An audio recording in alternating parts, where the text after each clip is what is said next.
गोंदिया जिल्ह्याचे माजी पालकमंत्री तथा माजी सामाजिक न्याय व विशेष सहाय्य मंत्री राजकुमार बडोले यांच्या फाउंडेशनच्या वतीने आरोग्य शिबिराचे आयोजन करण्यात आले असून या आरोग्य शिबिरात हजारो लोकांनी उपचार घेतला।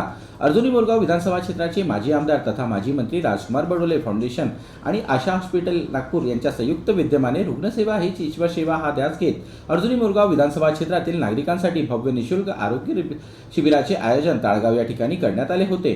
तर या आरोग्य शिबिरात कॅन्सर, हृदयरोग, हड्डीरोग, कान, नाक, घसा, बालरोग, स्त्रीरोग, दंतरोग आणि मानसिक रोगाचे निदान करून उपचार करण्यात आले। या महाआरोग्य शिबिराला अर्जुनी मोरगाव विधानसभा क्षेत्रातील 2087 लोकांनी हजेरी लावत भव्य निःशुल्क आरोग्य शिबिराचा लाभ घेतला आहे। तर अर्जुनी मोरगाव विधानसभा क्षेत्रातील नागरिकांचे आरोग्य सुदृढ राहण्यासाठी आरोग्य शिबिराचे आयोजन करण्यात आले असल्याची माहिती माजी मंत्री राजकुमार बडोले यांनी दिली आहे। जीबी न्यूजचे प्रत्येक अपडेट मिळवून घेण्यासाठी तुम्ही आमच्या चॅनलला लाईक करा, सबस्क्राइब करा आणि शेअर करा। तसेच बेल आयकॉनला सुद्धा प्रेस करा। आपला जिल्हा, आपली बातमी। GB news, Gondia.